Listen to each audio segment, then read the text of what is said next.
Narcissist Ensnared. Episode 27.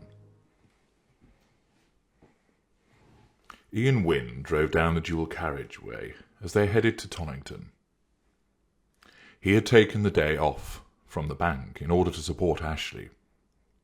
Paul Harrison, her lawyer, had advised Wynne not to come to the court. It was likely to prove inflammatory. Wynne agreed with that and confirmed that he would only be acting as chauffeur.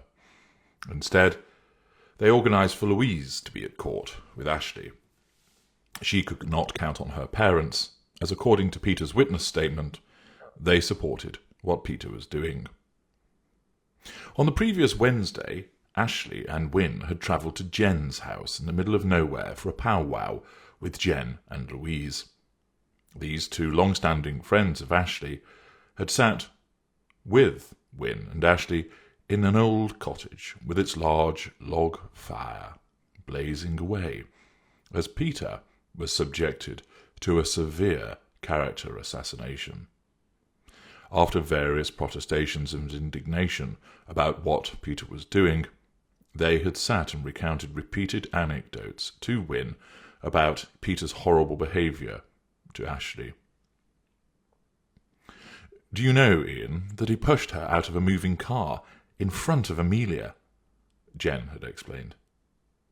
"Yes," said Wynne, "Ashleigh has told me about that." "We love Ashleigh, but we hate him. We used to go round to see Ashleigh, but he was always hovering nearby, trying to listen in without actually joining in. He makes my skin crawl with those goggly eyes of his and that pale, almost translucent skin." "Don't forget that weak, lisping voice," Louise had added. "Oh yes, that slightly effeminate voice he has. He sounds ridiculous when he shouts." "You've heard him shouting?" Wynne had asked. "Plenty of times, usually in the background when Ashleigh has been on the telephone. He only cares about himself." "This poor lady has been subjected to years of his disgusting treatment. We've always tried to encourage her to leave. We were cock-a-hoop when she did so a few years ago, but then she went back." "For the children," Ashleigh explained.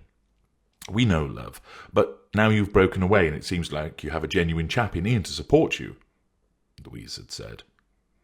"Now I know what it is like to be truly and properly loved," Ashleigh had said, and squeezed Wynne's hand. What had been very clear to Wynne was that both Jen and Louise knew everything that had gone on, and could point to repeated acts committed by Peter. Wynne had sat quietly fuming as he recalled Peter's protestations outside the house that Ashleigh was a liar. How could she be when these two people were corroborating everything that she had said? "We have a brilliant barbecue every summer," Jen had gone on to say. "We would invite Ashleigh, but we didn't want Peter to come. He came to the first couple, but he would just stand to one side, annoyed that nobody wanted to talk to the great Peter Hovenia. Why would anyone want to talk to that abusive, arrogant sod?" "Well, quite," Wynne had agreed. "Though we look forward to welcoming you this summer, Ian," Jen had added. Wynne was pleased that Ashleigh had two fiercely loyal lieutenants in the two women. He was also delighted that they had corroborated what Ashleigh had told him about Peter's behaviour. They discussed the statement that Wynne had started drafting on Ashleigh's behalf before they then left, and returned to Wynne's to open a bottle of wine and make love. On Thursday, Ashleigh had been busy in meetings, so it fell to Wynne to complete the statement. He worked on it all day in order to have it ready, and also fielded calls from Peter about the court hearing the following day. He occasionally managed to speak to Ashleigh in between her meetings. "Paul is suggesting that you might offer an undertaking not to have me at the house," Wynne had explained, after a discussion with the lawyer. "Why should I do that?" "Well, apparently if they are concerned about Amelia seeing me, if you give such an undertaking, then it immediately heads that off at the pass and strengthens your position. Obviously, a court is going to be concerned about a new partner being introduced to a child so quickly." "I see that, But what they don't understand is that I need you there to protect me against him. If he hadn't done what he has done, I wouldn't be as frightened, would I? He has brought it on himself, Ian. Anyway, Amelia has met you and she likes you, so I don't see what the concern is. You're great with her. Yes, we all know that, of course, but a court doesn't. It will have to go through it as evidence, and it could be messy.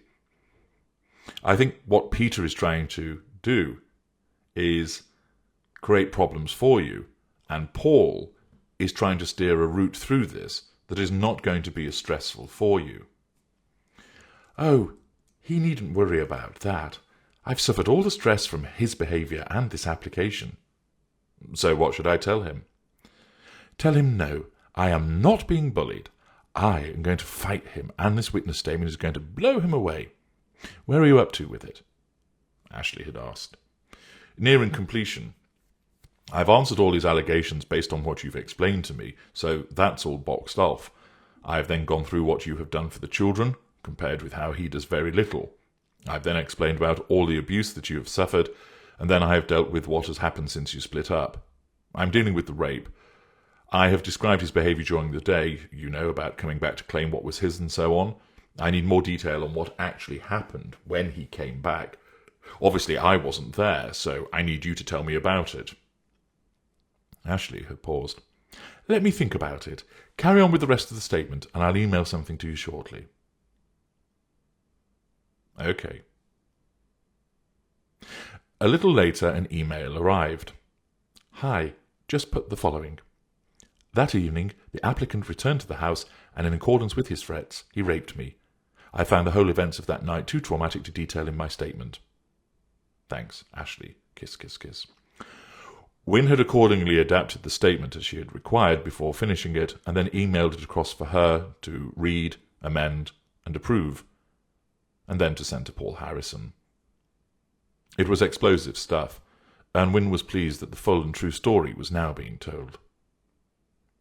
The evening before the court hearing, Ashleigh had arrived back at Wynne's house. He had greeted her at the door. Hi, come on in. Dinner is cooking, and I've just run you a bath, so you can go and relax. She had smiled and entered his house. He led her up to the main bathroom on the first floor, and turned on the hot tap to top up the bath. I don't think I could ever be loved by anyone more than you love me, she remarked as she stared at the bath, a delicious scent rising from it. Never in a million years would he run a bath for me. Never in a million years would he pick me up from work like you do. Never in a million years would he spend all day helping me by preparing a statement. I love you so much, Ian. I love you too. Everything is going to work out for us, isn't it? Promise me it will. Absolutely. Nothing is going to stop us now. I am dreading tomorrow. He will tell more lies about me. What if the judge believes me? I will die if I don't get my children back. They are my world. Paul is confident that a deal can be done, if you are willing. I just want them back, Ian, and to be free of him. That isn't too much to ask, is it? No, not at all. Have you got any gear? I could just do with a bit. It steadies my nerves. You don't want to be doing that. Not if you're in court tomorrow. You need a decent night's sleep, Wynne had cautioned. I know, but I won't sleep if I'm nervous. That straightens me out. Please, just a bit. Do it for me. As ever, Wynne acquiesced to her demands and organised a small amount for her. He refrained from indulging himself, and did his best to limit Ashleigh's intake, getting her into bed just before midnight. He had fallen straight asleep. Now, as he drove to the court, Ashleigh sat next to him, eyes closed. He was not sure if she was just concentrating on what lay ahead, or whether she had fallen asleep, having slept badly. As ever, she had woken before him, and seemed alert from the off. He often wondered if she actually slept, as he always fell asleep before her. She was clearly used to having little sleep, having a young child to care for. He recalled the previous evening after they had made love. She had reclined on the bed and stared up at the ceiling before speaking. If I'm entirely honest, I needed a break from the children, she had admitted. Well, I'm sure it's hard work, especially on your own, Wynne had replied. It is, and I do damn well, but you end up forgetting who you are. Do you know what I mean? Not really. You become so wrapped up in them that you lose your sense of identity. You end up thinking about their needs all the time that you neglect your own. Do you understand? I guess so. Not that I am complaining, but given the abuse and trauma you've suffered, I find myself always thinking how what I say and do might affect you. I always try and see the world through your eyes, Wynne had explained. I know you do. That's why we go together so well. You see things from my perspective and think about me all the time. I do my best. Wynne looked back to the road. He certainly did so much for her. During the time he had stayed at her house, he had helped with the children, with the laundry and tidying the house. She was thrilled at his assistance. Wynne wondered how many miles he had clocked up trekking back and forth between Littleburn and the city to support and help her. He did not mind, however. He would do anything for her, and it could only get better. They had made such a wonderful start to their relationship, and in very difficult circumstances. The recent repeated dramas had been testament to that. He knew, however, that things would settle down. They had to, and that would enable them to push on to the next stage as they built their lives together. She was high maintenance, he saw that, but that was to be expected after what had happened to her, and he wanted to show her that men could be decent and good. Not only was that how he naturally was, she also needed to see it exhibited in someone she loved and trusted. He needed to show it to her. It was exhausting, and at times he was concerned about her, especially when she seemed to flip at him over the slightest remark. He always forgave her, though. It was a symptom of the abuse, no doubt, and something he would work hard with her to overcome. They eventually reached Toniton and pulled up next to the courthouse. It was an old red brick affair on one of the town's main streets. Ashleigh sat, staring at the building. "You'll be fine," said Wynne, as he held her hand. "I hope so. I wish you were coming in with me. Jen knows the usher here and had a word to ensure I had a room reserved so I don't have to sit near him when we're waiting." "That's good. Look, here comes Louise," said Wynne, pointing along the street. "I better go." "Good luck." "I will ring you when we are finished." She leant across and kissed him before leaving the car and greeting Louise. Louise waved to Wynne before the two women entered the courthouse.